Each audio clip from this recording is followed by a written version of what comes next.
Creating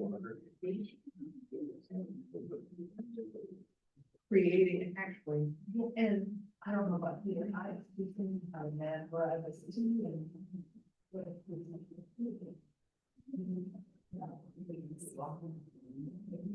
Can everybody hear me okay? Okay. Y'all good? Are both of them on? Yeah, we're both on. Fabulous. Okay. All right, good evening, everybody, and welcome into the Schaumburg Library. My name is Chris. I'm your Adult Programs Coordinator. I'm so excited to have you all with us as we learn a little bit more about actually one of my personal favorite historic figures, Harry Houdini. Before I introduce our speaker this evening, just a few of our friendly library reminders. For our in-person audience, if you could take a moment to silence your cell phones and any other electronic device that may make noise. Sounds and lights emitted by those devices are distracting to your fellow patrons as well as the speaker. If at any point during the presentation you need water or a restroom, you can find them located straight out this door. Ladies is immediately on your left, gentlemen's is a little bit further down the wall. And there is a water fountain located in between both. Don't worry, we're not going to turn you into escape artists. All three of the doors in the Rasmussen room are on lockdown, both sides, so you can easily come in and out at your leisure. If you have any questions for the speaker, please hold those to the end of the presentation. At the end of the presentation, my friend in the back, Julie, is going to have a clip-on mic like what I have. She's going to walk around with it. So throw your hand high in the air if you have a question. That way, the online audience will be able to hear your question. So make sure you throw your hand up and that Julie gets to you before you ask your question. For our online audience, if you have questions, don't worry. We'll take those at the end as well. You just got to throw those in the Q&A. You have the little bit of a benefit of you can put those in the Q&A whenever you want. You don't have to hold them. We hold them for you. So if you have any questions at the end of the presentation, I'll be facilitating those to the speaker for you. So make sure you're throwing those in as we go. If you're experiencing any technical difficulties, you can also use the Q&A to go back and forth with me, and I'll be able to hopefully help with whatever problems you're experiencing. And you'll also notice that we have closed captions enabled for your convenience. All right, that is enough for me. I will now introduce Ken Dombrowski. Dombrowski. All right, typically I ask, and I forgot to this time, so You did good. I risked it. So Ken Dombrowski is a native Chicagoan with a long, successful career, bringing many household and hardware products to market, working in product development and engineering for major product brands such as Craftsman and Die Hard. Ken transitioned his career a few years ago to being a Chicagoland realtor for Barrett and Warner.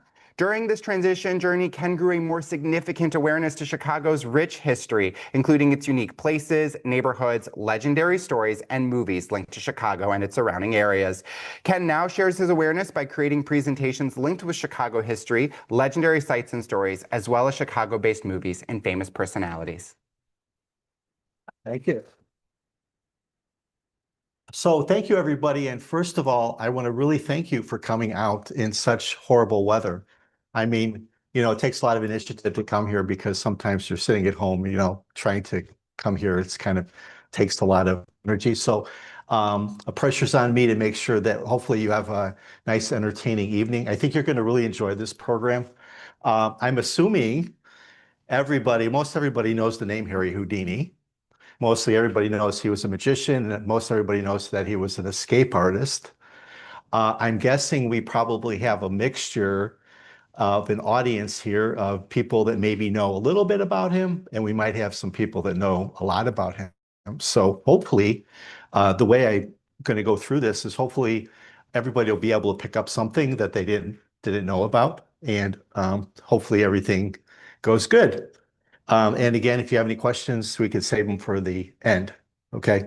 I enjoy doing these types of programs. I found that I'm really learning a lot about history, especially like Chicago history. Harry Houdini has a couple of connections directly to Chicago, which you might not be aware of, but we'll be talking about those as well. But first of all, of all the magicians that ever existed, pretty much he's number one. He's pretty much number one. He's considered the rock star. He's got a lot of legends. You can go see a magic show today, even in Vegas, even with the biggies like David Copperfield, and a lot of them all basically learned from him, learned the techniques from him. We're going to talk a lot about not only what he did, a lot of some of his tricks that he did, but also we're going to deal a lot with the persona of him.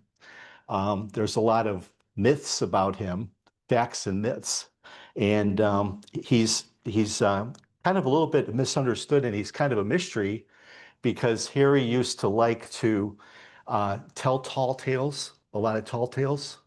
And over time, as his legend grew, people started telling tales and facts started getting mixed with exaggeration, a lot with fiction. So we're going to go through a lot of that tonight.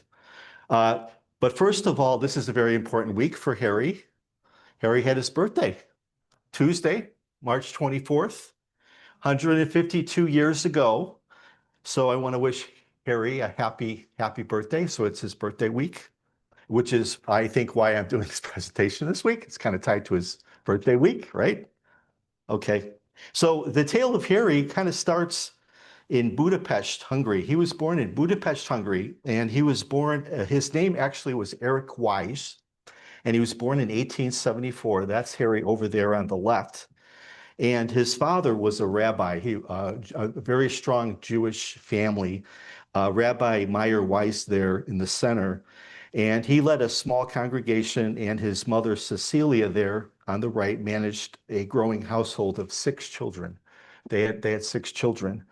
It turned out that, immigration at that time, when they came over from Budapest, Hungary, everybody went through New York City, Ellis Island. But 4 years later, when Harry was 4, the family actually relocated to Appleton, Wisconsin. So he's basically up from Wisconsin. He spent his childhood in Wisconsin. And the reason for that is because his father, who was the rabbi, he basically got a commission to do the community congregation up there for the Jewish faith as being a rabbi.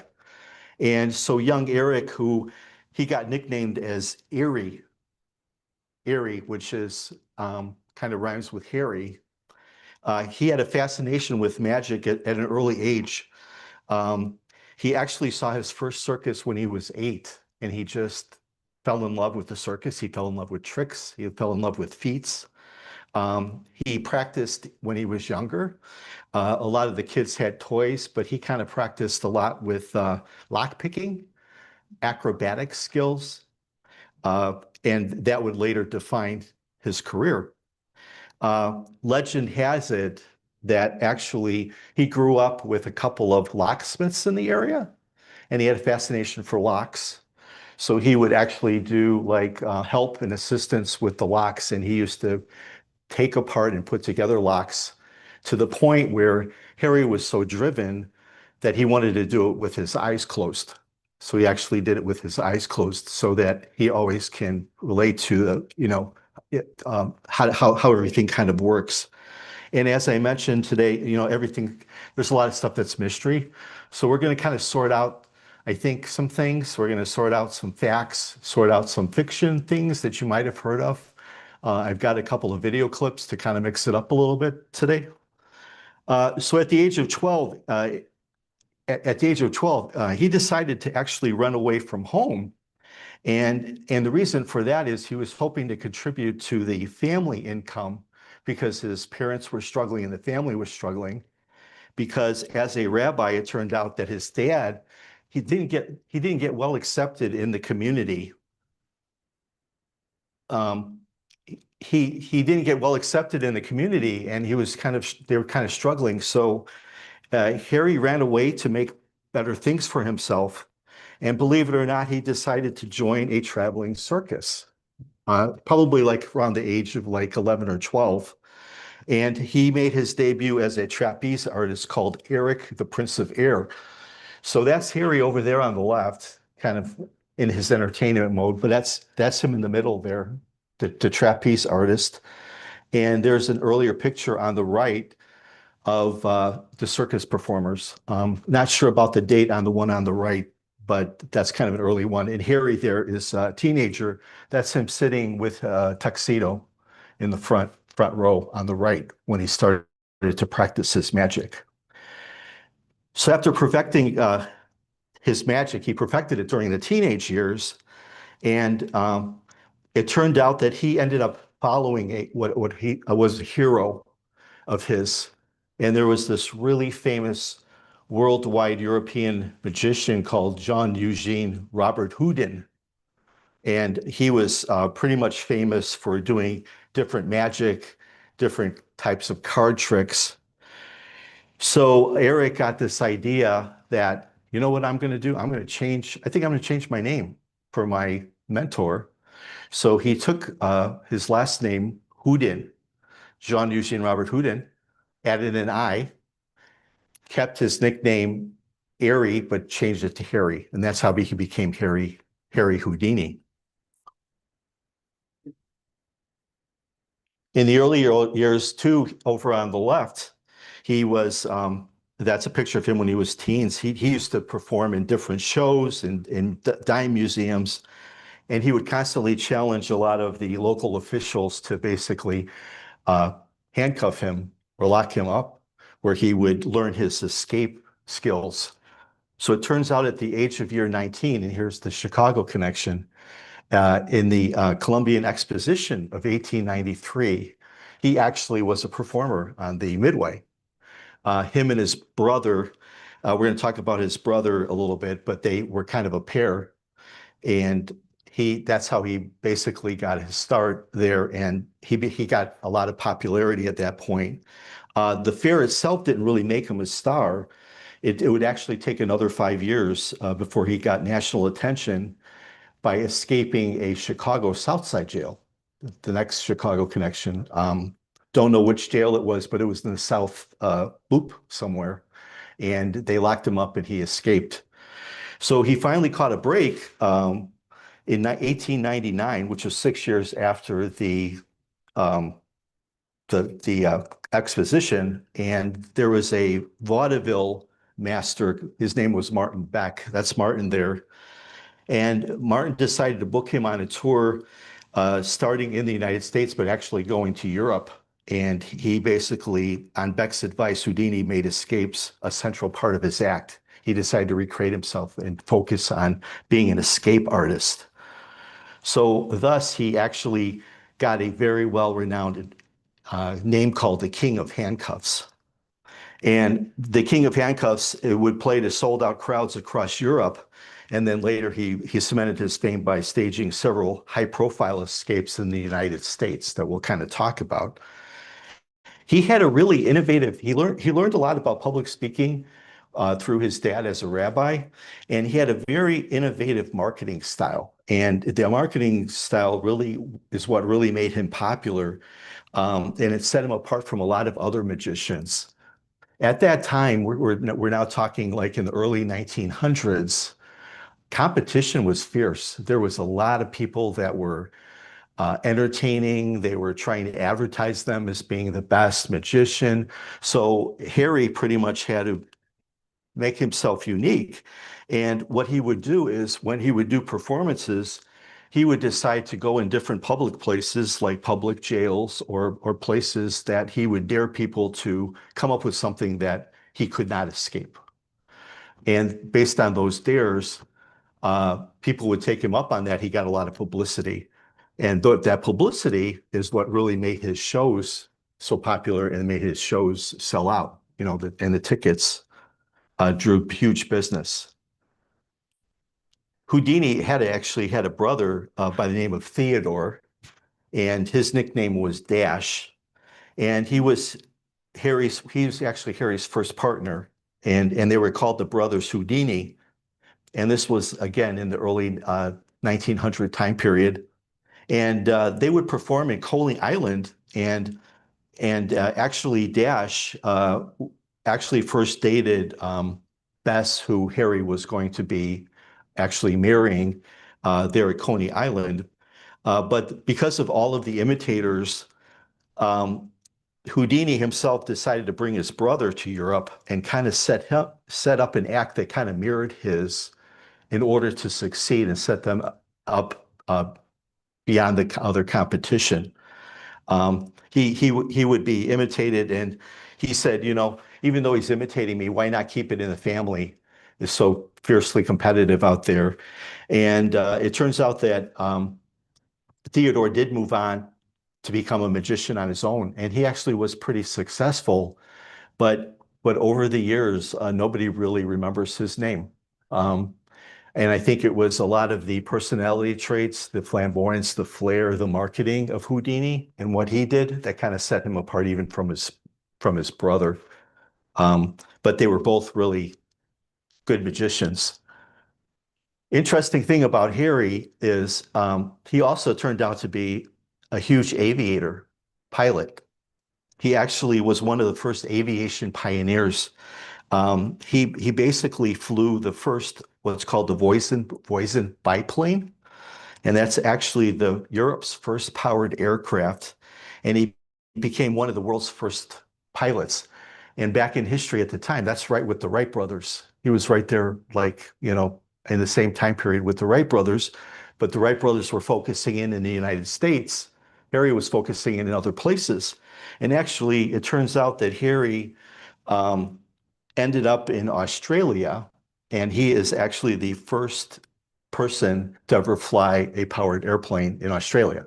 So just like the Wright brothers are famous here, overseas, Harry Houdini is famous for being a famous pilot. And then also because Harry, he felt that, he was good at marketing, that he decided that maybe he's going to become an actor. So he went into the movies. It turned out that he actually decided to buy his own movie studio called Houdini Pictures Corporation. So what ended up happening was he came up with a mini series. It was called The Master of Mystery, and at that time it was kind of an adventure serial with the theaters, which were all about excitement, and he could use all of his escape tricks as part of the filming.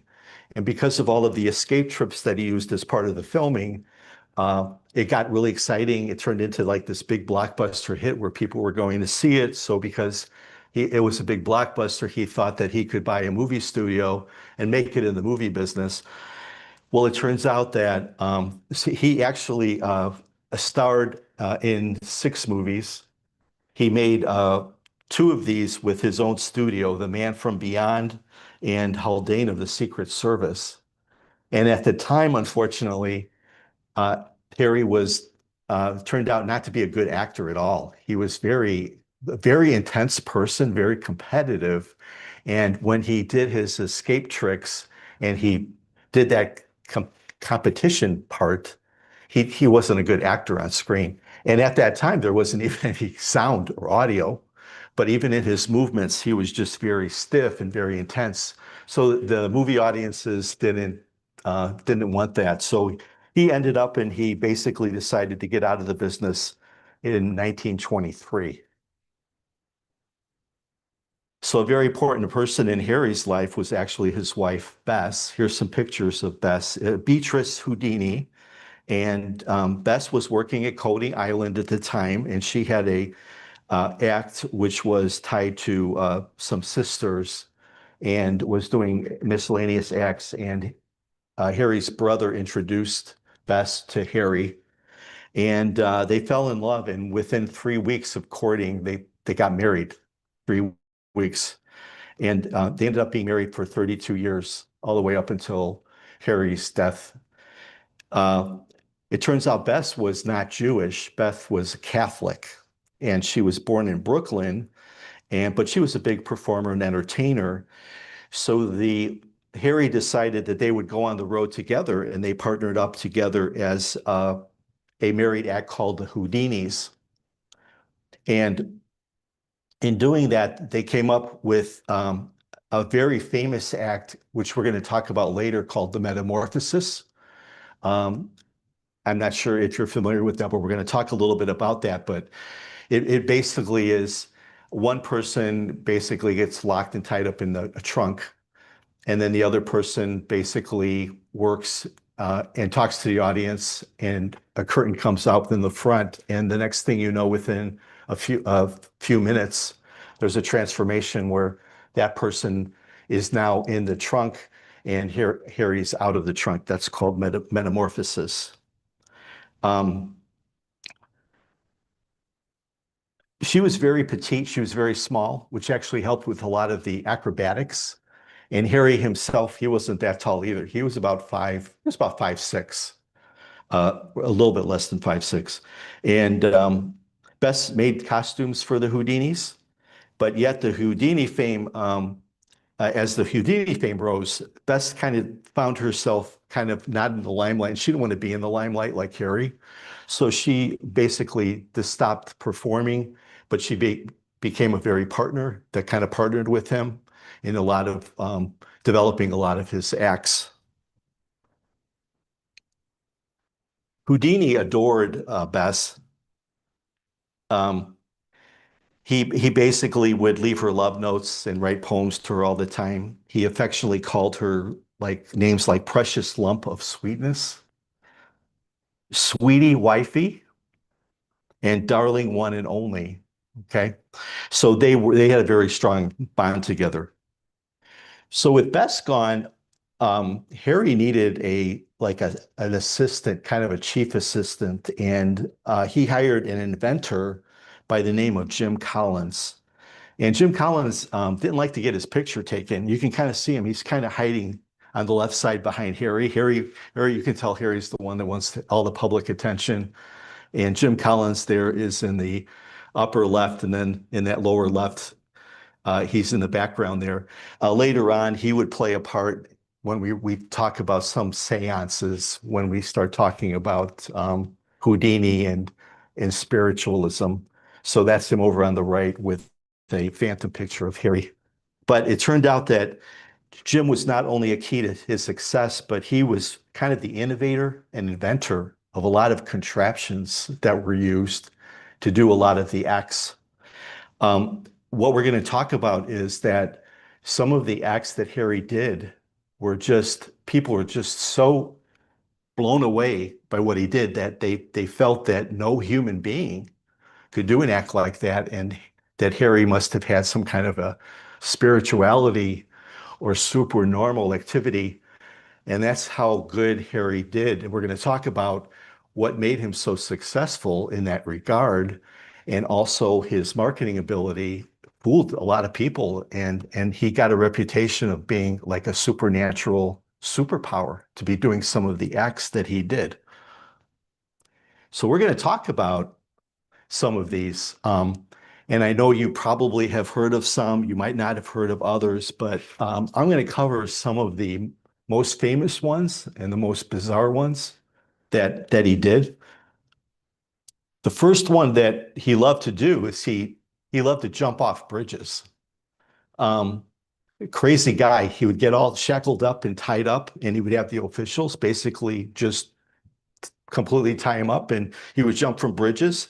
And it turned out that even if the river was like really cold or icy, it didn't matter, because part of his training was that he conditioned himself to handle that. And he would do this really quickly, like within probably less than a minute or a minute, he would get out of all of these handcuffs after he got into the river. So those of you that might have followed Houdini or actually have seen, if we have any people that have seen anything regarding his movie, we're going to talk a little bit about his movie or movies, Houdini. The question comes up is, did he ever get trapped under the ice in a frozen river? So there's famous stories, or there was a depiction in the 1953 movie that starred Tony Curtis, where he dives into a frozen river with a circle of ice. He goes underneath and he can't find his way out, and then his mother kind of guides him out and everything. Well, it turns out that that really never did happen. There really isn't any facts to support that event. The reason it got so popular is two things. Harry would talk about tall tales a lot. Sometimes he talked about things that he didn't do, and the facts didn't support that as much. And then also it really took off in 1953. They released the blockbuster movie Houdini in 1953 with Tony Curtis and Janet Leigh. And in that movie, there's a scene in there where a really dramatic scene about where he can't find his way out in the river. And because of those things, it got mixed up that those were actually fact.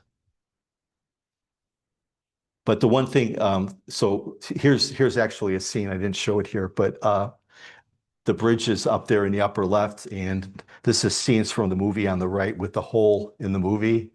And then Tony Curtis, for those of you who know Tony Curtis, that's him down playing Houdini trying to come up from the river, and he just can't find the hole. It's just all ice there.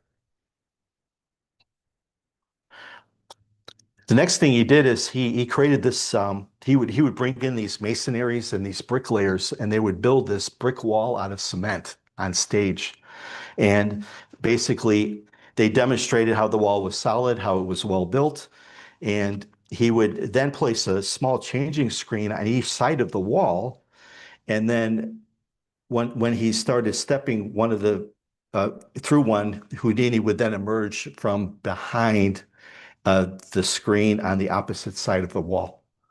People were just astounded. They just couldn't understand how he could do that. And a lot of what he did it turns out to be kind of lost. Some of the great magicians, they know some of the tricks, but other tricks they still are stumped as to how he did some of these, and that's just how good he was, especially with his assistant. I don't know if you've ever heard of the East Indian needle trick. There are some magicians that do this today. But Houdini could swallow 100 needles and 20 yards of thread with nothing more than a drink of water. And on stage, after showing his empty mouth to the audience, he actually reached inside his mouth and he pulled out every single needle of those 100 needles. And the fully threaded together by the 20 yards, he would have an assistant pull that out, and sometimes it would span the length of the stage. So this is how he got his reputation about that whole spiritualism. How about this one? He had a stunt called Buried Alive. So he was fascinated by the idea of doing Buried Alive stunt, but he could never quite figure out how to present it on stage or off, because it just was very difficult to kind of simulate based on the experiments that he did. So the first time Houdini actually performed a live stunt, Buried Alive stunt, it actually nearly killed him. He actually had, he was buried 6 feet under, like sand and dirt without a casket. And it turns out in that first attempt, he struggled to get out, dig his way to the surface. He ended up panicking a little bit. He actually fainted. He could have died. His assistants pulled him out.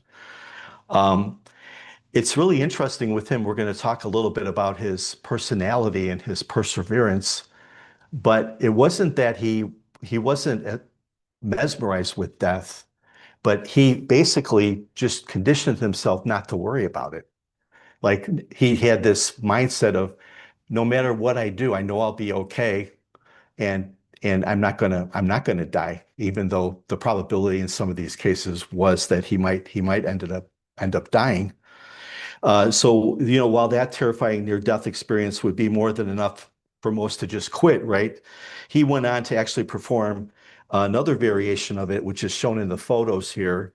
And in this one, he basically got sealed inside a sort of like a concrete coffin. That's him on the left there in the concrete coffin.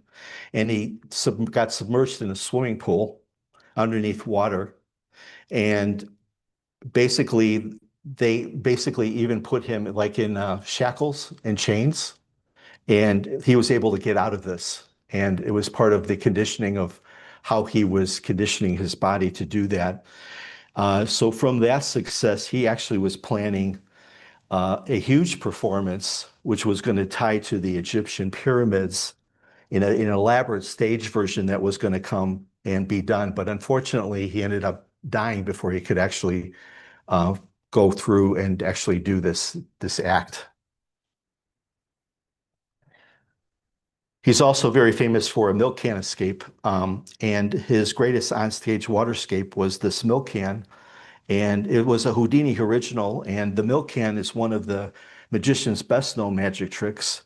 He would be handcuffed and sealed in an oversized milk container, and then it would be filled completely with water.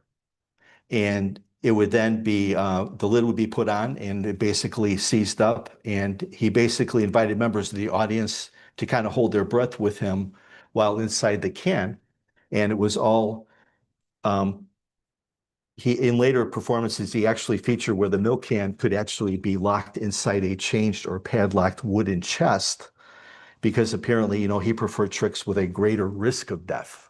He liked to push that envelope all the time. He was really famous for jail escapes. There were all over the United States and Europe that he would basically work with the local officials and police, and he would challenge them that no jail could keep him locked up. So a lot of times they took him up on that challenge, and he constantly just escaped, and he would escape within a couple of minutes. Um, there was one famous case that it happened in 1906, and this was in Washington, D.C. And it turns out that Washington, D.C., basically, their prison had a death row. And there was a section in there called death row. And it was a cathedral-like prison, which is up there shown in the upper right, which was off the Potomac River.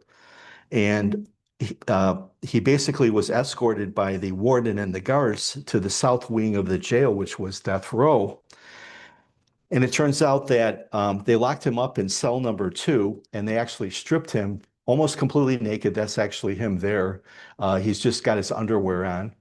Basically got inspected by 3 physicians to make sure that he wasn't carrying anything that could help him get out of jail. And on a fluke, I don't know if you know who Charles Guiteau is, but he basically ended up in the cell of the man. He's the man who actually assassinated James Garfield in 1881, and he ended up dying on death row, but Houdini ended up in his cell. By the way, for those of you that like to watch things on TV, there's a Netflix show that's really good called Death by Lightning, and it's about the James Garfield assassination with Charles Guiteau. It's definitely worth a watch. So it turned out that the police were really confident that he would not be able to escape because the locks were not in the door. The locks were actually, you could see outside on the wall, and basically the doors were kind of like set back. Well, so it turns out that not only did he escape within 2 minutes, but he decided to make a marketing gimmick where he basically went to the next cell, unlocked the prisoner in the next cell who was on death row, basically escorted that prisoner to the next cell where he unlocked this next cell, and then he swapped the prisoners out. He started exchanging prisoners. And he did that for, I think it was 6 prisoners. And he did it all in 21 minutes. And he finally found one of the cells, he found where they locked his clothes. So he unlocked that, he got all his clothes, and then basically walked into the warden's office 22 minutes later and said, hello. And they were just astonished that something like that could happen. Not only did he escape the cell that he was never supposed to escape from, but also he basically switched the prisoners around. And that's the kind of marketing that he did, and that kind of became stuff of legend. When he would go in town for a show, he would also he basically have the officials here. You could see the intensity on his face there in the middle. A lot of what happens is when they put these straitjackets on him, he trained his body to basically create contortions and muscular things where he could create kind of an expanded body when they put the straitjacket on. And then when the straitjacket was on, as he started to escape it, he would be able to contort the muscles in his body in a different position to help squeeze the straitjacket off.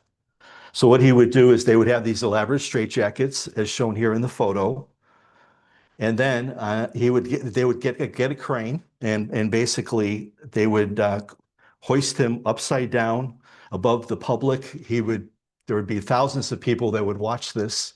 And he would do it when he first went to a town where he was going to do several shows, because once you see something like this in public, you're going to want to pay a ticket to see what else he's going to do. He's also known, maybe David Copperfield is one of the only other magicians that can handle something like this, but he's known for the vanishing elephant incident that he did at the Hippodrome Theater in New York City in 1918. And it turned out that this was a 10,000-pound live elephant on stage at the Hippodrome Theater. And he had a special cabinet built that held the elephant. He closed the door in the front, and then basically a few minutes later opened the door, and the elephant was completely gone. A lot of the experts today, it's not clear. It's very unknown how he did it. But it was just an amazing.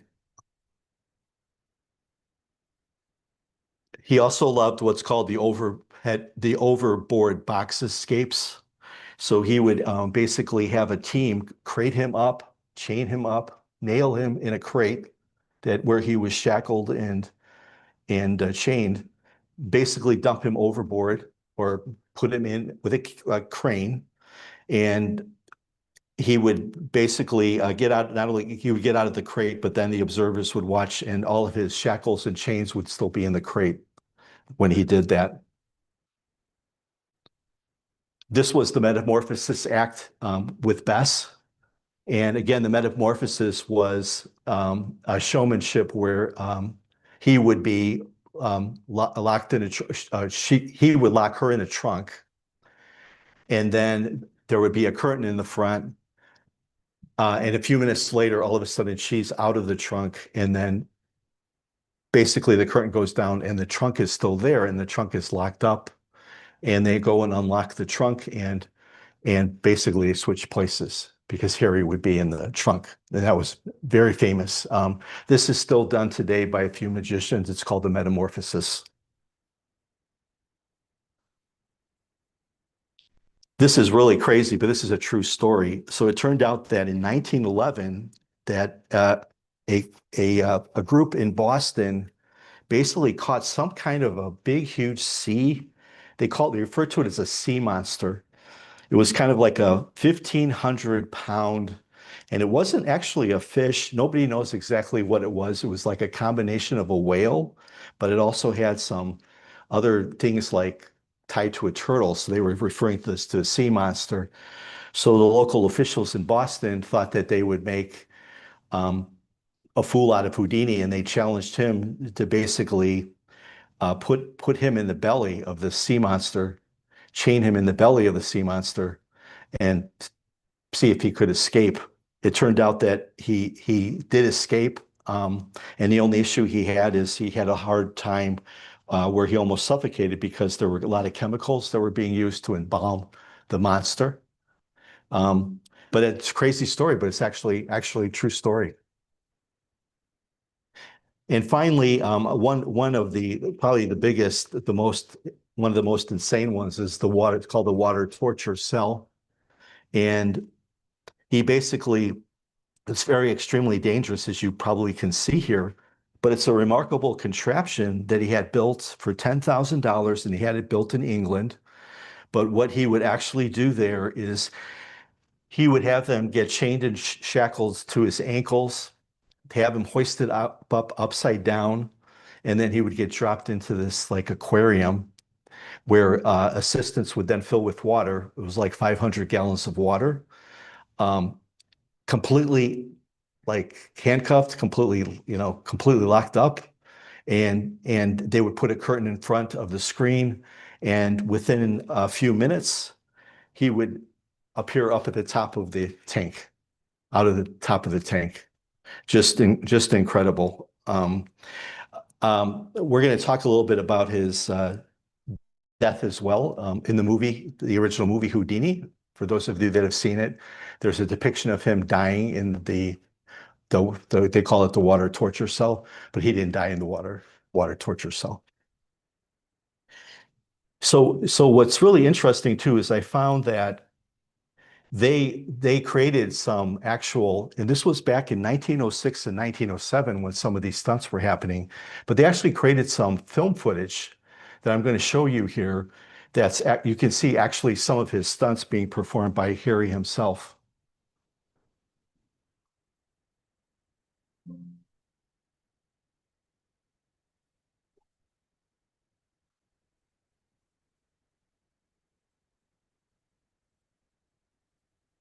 So this is him getting locked up in the overboard crate.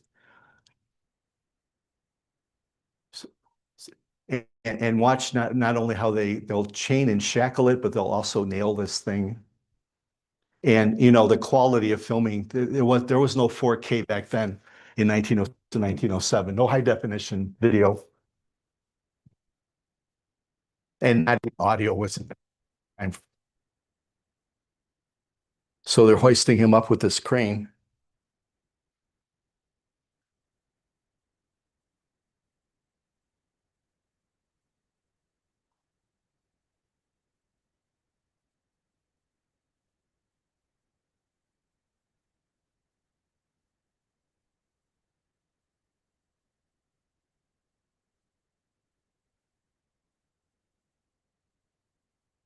They even had underwater camera here, probably one of the first underwater cameras.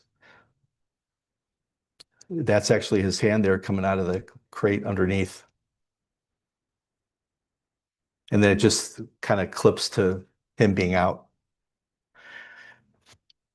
This one's got some audio sounds in the back, but this will show you his upside down straight jacket.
This one, at least we have piano in the background. A little bit better on the video.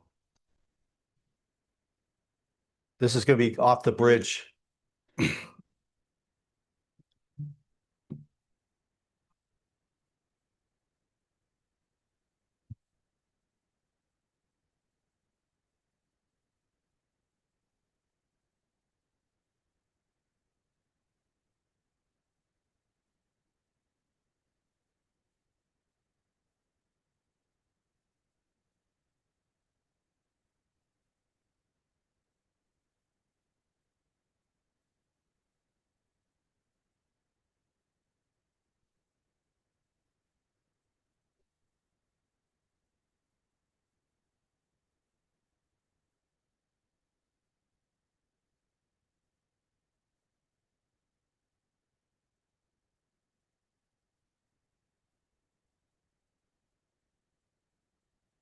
Okay.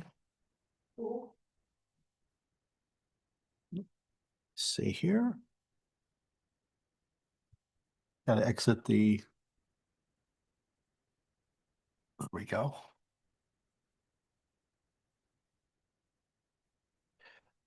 Okay, so now we're going to talk a little bit about, we were talking about his conditioning and it's kind of how he trained his mind, body, and spirit. And this kind of ties into some spirituality here.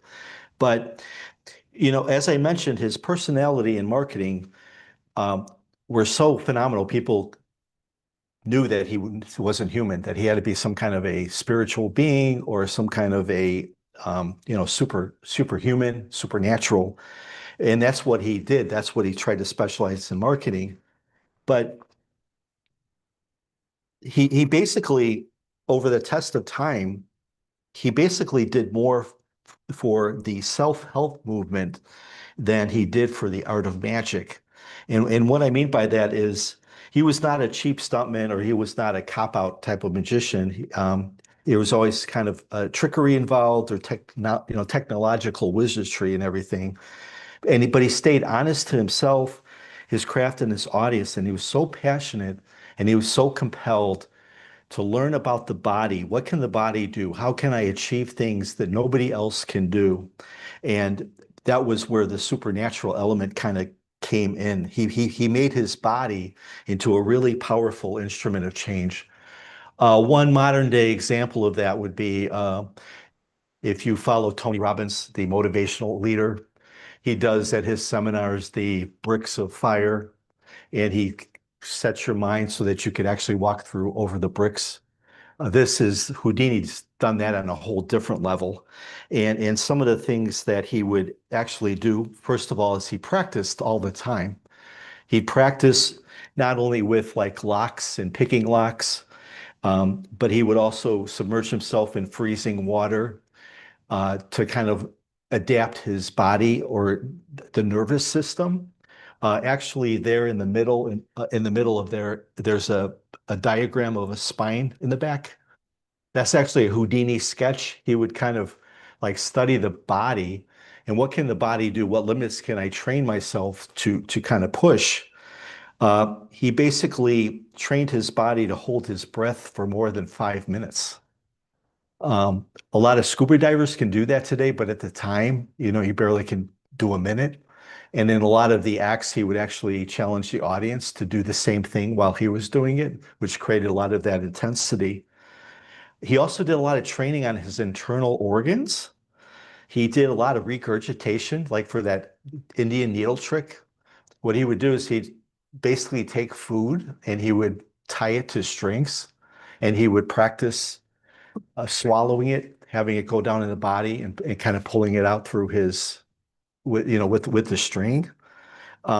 He was into ultimate muscle body control, kind of body expansion and contraction, as I mentioned with the straitjackets. So all of these elements, by training his mind, and it's just a perfect example of what positive mind energy can do. And in a lot of ways, it ended up challenging a lot of facets of his life. So now what we're going to do now is we're going to talk a little bit about um, his relationship with his mother. And this is where things start really getting kind of a little bit psychological different with him. So when he did all of his feats and he was maybe going to die and he realized that he would die, but he was not afraid to die, he would push the element because in his mind, he trained himself that he knew he would not die. And I think he had a perception that people that were close to him were not going to die as well. So it turned out that Harry had a very extraordinary relationship with his mom.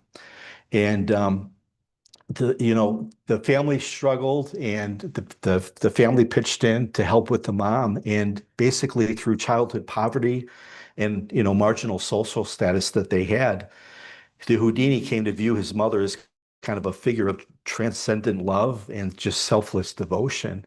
And it really became like a possession with him, like my mom is like this angel on earth. And it was a little bit, I would say a little bit twisted, that's what I would say, probably a little bit twisted.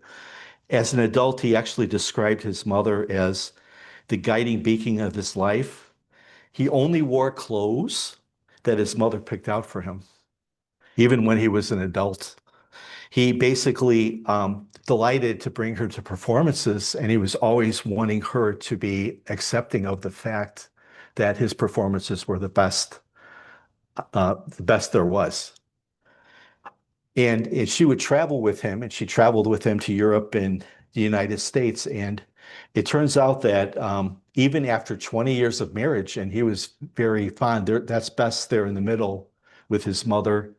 The photos dated 1907, but it actually turned out that after 20 years of marriage, Bess did not outrank the mom, but for whatever reason, Bess really supported that. And that must have been very hard for Bess to kind of support something like that.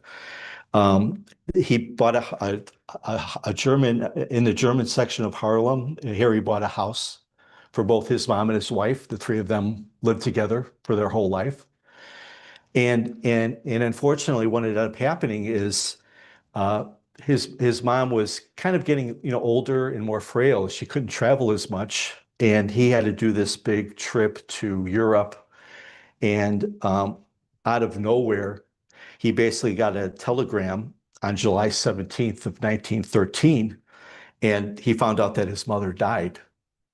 And he basically was, when he heard that, he was so overridden with grief and he was over in shock. He basically fainted. And then he regained consciousness and he just kept sobbing. Oh, mother, my dear mother, poor little mama. And then he would write that I who have laughed at the terrors of death, who have smilingly leaped from high bridges, received a shock from which I do not think recovery is possible. So I think in his mind, something really happened at that point because he came to a reality that death is real, and it happened to his mom, and he never realized it would happen to his mom. So upon receiving the news of his mother's death when he was in Europe, he basically broke his European performances and he returned immediately to New York. And at the time, the Jewish tradition was that bodies, when needed to be buried immediately after death. But he decided, and he told the officials that, no, I need to see my mom. I have to have closure. He felt he had to have closure. So it turned out that it took him 12 days to get back. And 12 days after his mother's death, Houdini was at her side in their home in New York, and he stayed with her all night. And then the following day, she got buried. This is a picture of Houdini at his mom's grave there. Last name was Weiss. And in the weeks after the death, it was kind of reported that Houdini, he didn't leave the house. He only left to visit the gravesite. And he would visit his mom's grave every day. And then also at the moment that she died, every night at 15 minutes past midnight, which was the time that she died, he would basically go there and he would lay flat on the ground and his arms would embrace the grave, his face pressed close to the heart. And there he talked to her, kind of begging her to let him know her last words. It turned out that Bess said that he just never was the same. He just was so devastated. And thus, this is where the real spiritual turn and the big career turn of Houdini came at this point.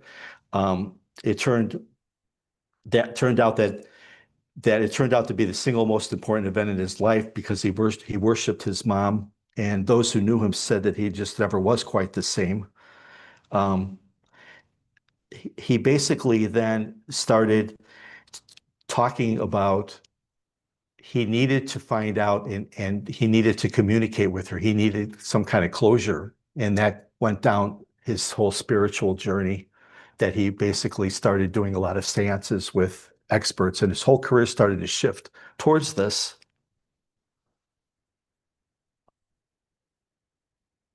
In his will, he actually provided burial instructions, which basically it turned out that all through his life, his mom would write him letters, and he would write letters back to his mother as well. And she kept all the letters. And it turned out that his wish when he died was to take all of these letters, put them in a black bag, and use it as a pillow for his coffin.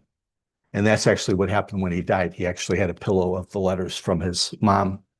So he was very troubled at that point, as he was famous. And with all his intensity and all his competition, he knew he had to dedicate a lot to the spirituality. Bess would say that he'd wake up at night and hear calling out to his mother, and Bess believed that he was just never the same. So he became this fixated with all these seances. But what turned out to happen is through all these numerous attempts to do these seances, he found that most of the spiritualists were just fakes. And because of that, he got really angry and he started resenting these people because he knew how important it was for him to contact his mom, and how dare these people that are supposed to help with that try to trick me. So what he ended up doing was he quickly became very bitter, and he kind of believed that all mediums were like that. And he went on this public rage to basically go against this anti-spirituality, in fact. But one thing that was really interesting is that here's some pictures when he started dealing with the spiritual world. And some of the things he would do was he would show the authorities on how you can basically create images on pictures of different ghosts and different images just to fool people. And in doing that, and he actually would actually demonstrate over there on the right there, he basically photography of Abraham Lincoln as a ghost. And at the time, this technology was just mind-blowing that some of this spirituality stuff could happen. Well, it turned out that a huge supporter of spiritualism was actually the famous Sir Arthur Conan Doyle. And Sir Arthur Conan Doyle, who is basically the author of the Sherlock Holmes, right? But him and his wife, Lady Doyle, Lady Doyle was actually, she conducted seances. And Sir Arthur Conan Doyle actually believed that Harry was also a spiritualist in how he did some of his acts. So the two of them had opposite, they were completely opposite in their views, but they became very huge friends. And through that friendship, it kind of grew. But it turned out that Sir Arthur Conan Doyle invited Harry to his home one evening and told him that Lady Jean, his second wife, was going to basically be able to bring his mother back and communicate from the dead. So Harry was really excited because he was very strong friends, and he was very trusting of both the Doyles.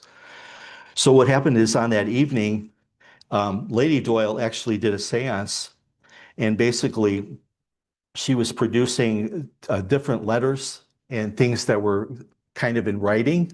And basically she told Houdini that this is from your dead mom. This is a message or a note for you from your dead mother. And it turns out Houdini looked at it, and the letters were written in English. And his mother basically never read English, never wrote English. She would basically speak German. And Harry came to the conclusion that she was a fake. And from there, things got really bad because he basically broke the friendship off with the Doyles, and he went on this rampage. He actually was trying to get the government to change the laws and make it illegal for these people to do these type of things. So he decided to basically go to Congress, and he focused a lot of attention to this when he could have been a really, the strong escape artist that he was. He started focusing all his attention on this. And if you notice in the pictures how much he's aging, I mean, he's only probably here in his late 40s, but just the toll that all of this took, especially with his mom's death on him and his health. So to prove that he had an open mind, though, what he did was he made a pact with a number of his friends and his wife that if he should die, that he would come back and contact them. Because he had the belief, his mental belief was he could do anything that he wanted. And he knew that if he died, that he would be able to come back from the dead. So he made a pact, and he actually created a code with his wife so that she could recognize any messages of whether they were, so that they weren't fake. So it turns out that Harry joined also this panel, this investigative panel that was with the Scientific American magazine. And they put out a contest, and they offered a $2,500 reward for any medium that could basically prove that they were genuine. So it turned out that Houdini was doing some lectures somewhere, and the investigative panel brought in this lady here, which is Mina Crandon. And Mina Crandon basically at the time was to be one of the greatest mediums that ever lived, one of the greatest spiritualists that ever lived. So what they did was the panel basically investigated her, and they came to the conclusion that everything she was doing was truly spiritual. So they were going to offer her the prize of the $2,500, but it turns out that Houdini then found out about this, and he was just appalled that they would basically make this decision without him because he felt that he was the resident expert. So he ended up doing a huge investigation with this Mina Crandon, and they never got to the point where they could actually prove where the panel could basically unanimously say that she was a true spiritualist or not. So she was a very rich lady. She didn't need the money. She just wanted to point it out that she was a true spiritualist. But it ended up that a lot of people today believe that she was truly basically gifted with the supernatural. And Harry never really did discredit her. I think Harry had his doubts as well, but for whatever reason, it just didn't come to materialize. It turns out that in 1926, at the age of 52, Houdini actually went on the road, and he was kind of doing some of his touring. And it turned out that Bess came down with food poisoning, and he actually ended up breaking one of his ankles in one of the hoists. So he wasn't really having a good tour. But it turned out that on one of the, over there on the left, one of the things that Harry used to do for marketing publicity is he would dare people to punch him in the abdomen. And basically, he said that nobody could have a punch that I can't handle. What ended up happening on that day, and this was on the morning of October 22nd, this is not the actual picture of it, but there was this university student who was in the back room, and he knew of Houdini's stare. So he went and he actually punched Houdini in the abdomen, but he did it when Houdini wasn't ready for the punch. And he basically, he went into a lot of pain, a lot of groan, a lot of aggravation from that incident. And then in the following days, he was really struggling with a lot of abdominal pain. Well, it turns out that the punch, it wasn't the punch, but it was Harry's conditioning of his internal organs to have a mindset that he really never needed to maybe have doctors, but he was basically growing a horrible case of appendicitis. And it turned out that at his last performance, he finally got diagnosed with that, and they rushed him to a hospital in Detroit, and they made a diagnostic of that. And he was so sick that actually it started affecting his whole system. And really, he ended up, unfortunately, he lived for another 6 days. But then on Halloween, of all days, he basically died. And Halloween has kind of become legendary now with seances with Houdini because he died on Halloween. But the official cause of death was it's called diffuse peritonitis, which is basically a infection that comes from not taking care of your appendix and not a punch. There's a lot of myths about how he died.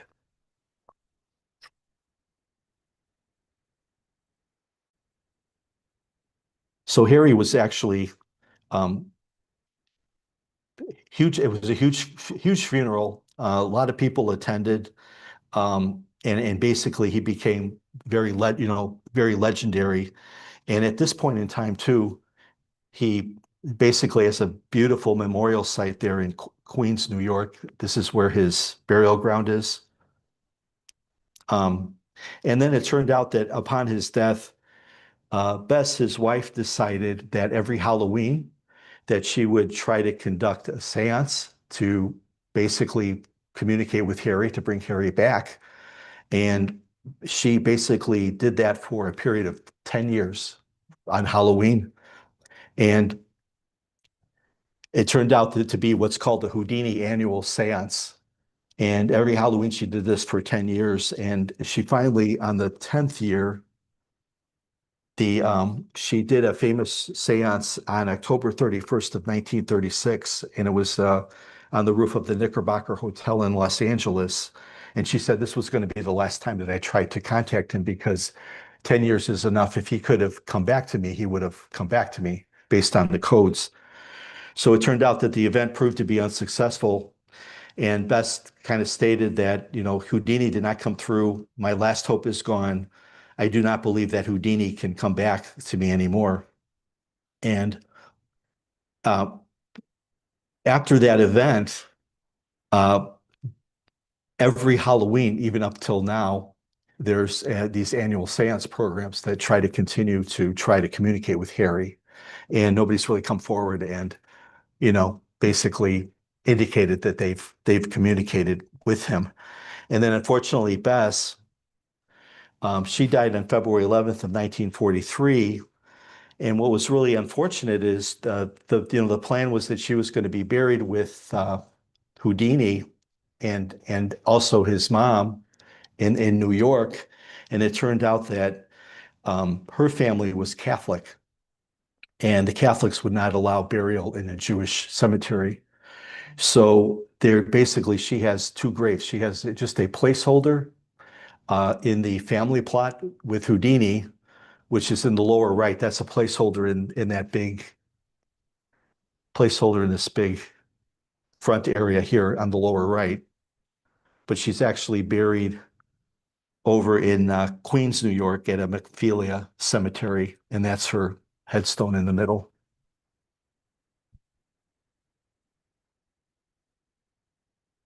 So the legacy of Houdini kind of continues to live on. And basically these seances happen every year. It's forbidden that people can't visit him on Halloween. They shut down the cemetery. They can't do any seances in the cemetery. But I want to talk a little bit about here depictions of Houdini in the movies, and there were pretty much two main ones. The big one was Houdini in 1953 with Tony Curtis and Janet Leigh. And over on the right, there was a basically mini series done in 2014 with Adrian Brody as Houdini. And that's Tony Curtis on the left there, and that's Adrian Brody there on the right. And in the movies, they kind of depict the characters of Jim Collins. And in the original movie, it's actually a name of Otto, who's played by an actor by the name of Torrin Thatcher. And then over on the right, Jim Collins there is played by Evan Jones in the one that's done by Adrian Brody. What I'm going to do is actually show you there's a couple of good scenes in these movies that kind of depict a couple of the famous acts that he did. There's two clips from the original 1953 movie with Harry Houdini. And one thing that I'd like you to kind of note through here is, a second.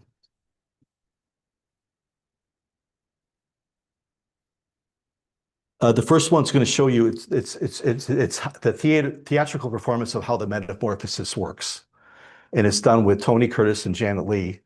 Janet Leigh plays Bess. Those two were married, and then their daughter is Jamie Lee Curtis. And then the second one is going to pretty much be a depiction of the torture cell, of how the torture cell worked. And the one thing when you watch the scene, being in 1953, kind of the intensity of it, even from an audience perspective of how they film it and the dramatization of how dangerous that torture cell is.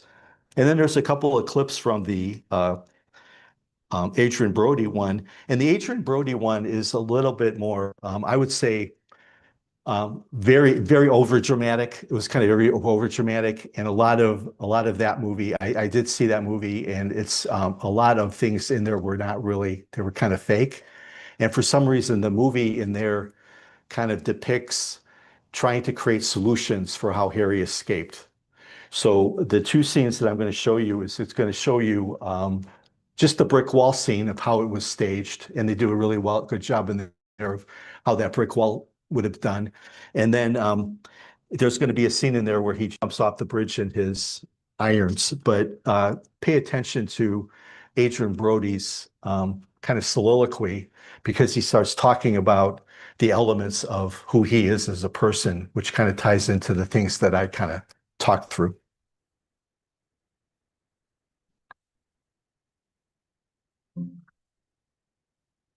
Gentlemen, by latest invention, available.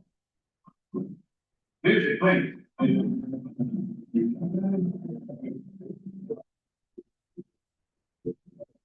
Please examine the front and see that there's no meaning to the stage. And as far as, now when you pick it up and turn it around and show the audience that it's just an ordinary truck.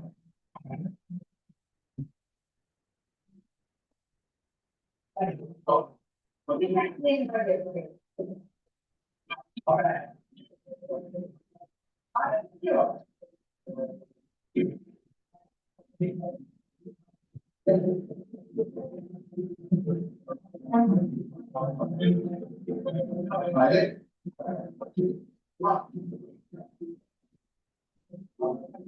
Now it's time to go.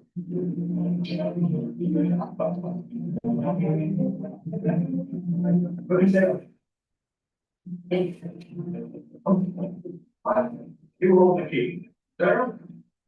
Ladies and gentlemen, go ahead.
Houdini is not prepared for the general form of his game.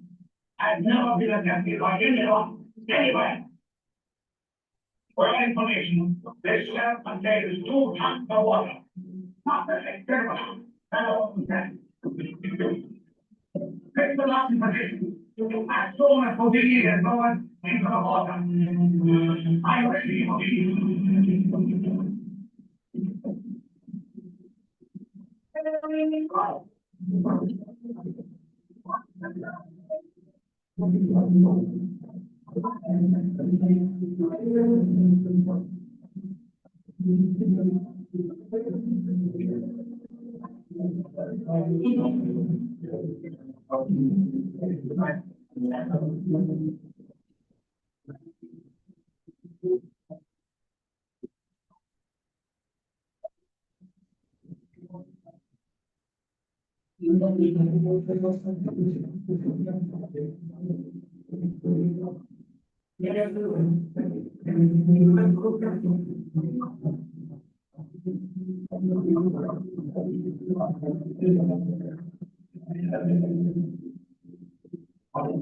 Your very eyes, I propose to walk through this solid brick wall.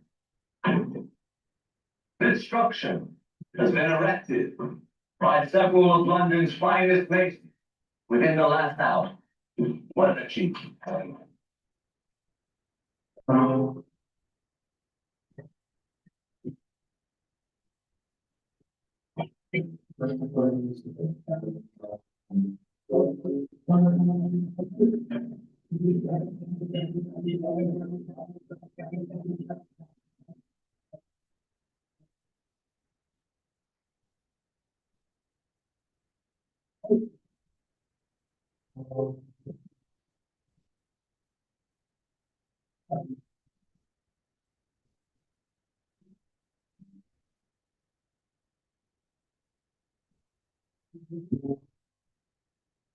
But there is not, you know, I see.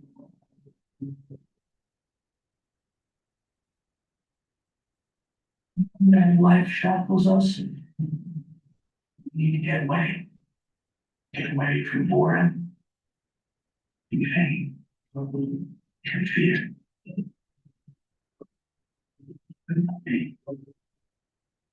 Here's how I know I'm alive. Like other people, I escape life. I escape death. Oh, there they live.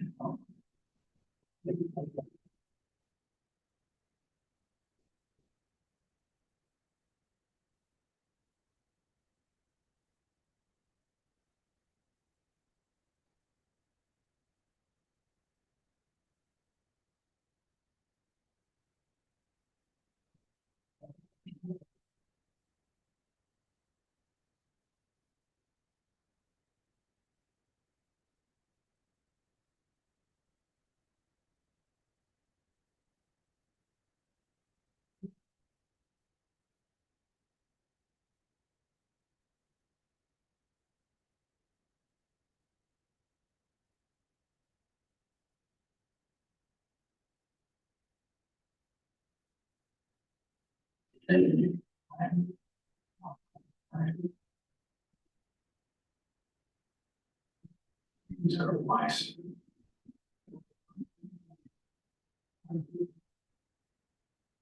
Escape from anxiety, handcuffs, straight jackets, we feel.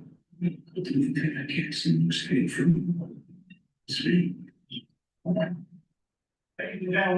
As I met, as I mentioned, the Agent Brody one is kind of overemphasizes a lot of different drama elements, and it wasn't as simple as every scene in that movie. They try to come up with some kind of a gimmick that Harry might have used, but none of that is factual based. So it wasn't as simple as having some adhesive tape on the bottom of his foot, and he had a pick lock in there. It's just how they depicted that in the movie. But just some examples. And then kind of in closing here, there were some other attempts over time, kind of interesting. Paul Michael Glazier there on the left was actually Starsky from Starsky and Hutch. He actually did a little TV miniseries in 1976 on Houdini. In 1998, they did another one with a actor named Jonathan Shack. And then there's a series in 2016 that they did that tied to, and it's actually a pretty good one, of the Houdini and Doyle conflicts that I kind of referred to. But these were all kind of TV movies. None of them really do any justice to that true legend. I think at one point this would be great material to really create a good real life actual one. So kind of in closing here, and I'm sorry I ran a little bit long here, but these are kind of the masters today. David Copperfield, Penn Teller, Lance Burton, Chris Angel, David Blaine, Justin Williams. These are kind of your top notches. And a lot of, if you ever see their acts and everything, they basically got their start by learning the techniques of Houdini. And sometimes they take it to a different level, but also you're dealing with technology that's like a decade, 100 years, a century difference in technology from what Houdini did. So as part of, in closing here, Houdini's legacy, I kind of pulled up these quotes. No person can hold me, no hand or leg irons or steel locks can shackle me, no ropes or chains can keep me from my freedom. And over on the right, what the eye sees and the ears hear, the mind believes. And then my brain is the key that sets me free. This is all that mind, body, and spirit of his conditioning and training. So I want to thank you very much. And with that, I don't know if we have any questions or. Yeah, if anyone has any questions, great, George right there. And Julie will be right with you. If you have questions online, you can throw those in the Q&A. Okay, the grave of his mother, that big obelisk, is that in the same area as that grave? Because I didn't see it. Yeah, that's a great question. It actually is in that area, but it's basically off to the side. If you really look at the photos, you can probably kind of see the background there is the same cemetery. But yeah, it's kind of hard to pick up on.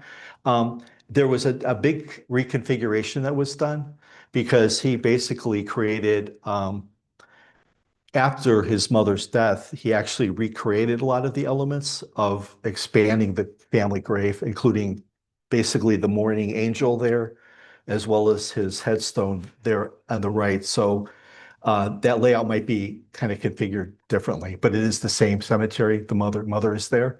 And then also, again, Bess's nameplate is here as well, but she's not buried there.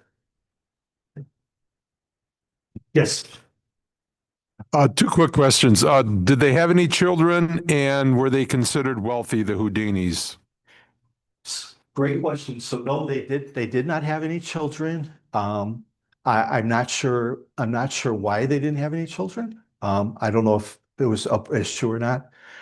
Regarding wealth, Houdini became very wealthy. Yeah, he became a millionaire because he was so popular around the world. And a lot of that money he tried to invest in different things. Like one of the things he invested in was that movie studio that didn't pan out. But it allowed them to do a lot of things with the money. Yeah. Awesome. Well, if there's no other questions, I want to make sure we're mindful of the time we asked, if you can. Thank you so much for sharing all this wonderful information with us. Thank you all for being with us this evening. And for all of our friends online and in person, we hope to see you next time at another program at the Schaumburg Library. Everyone have a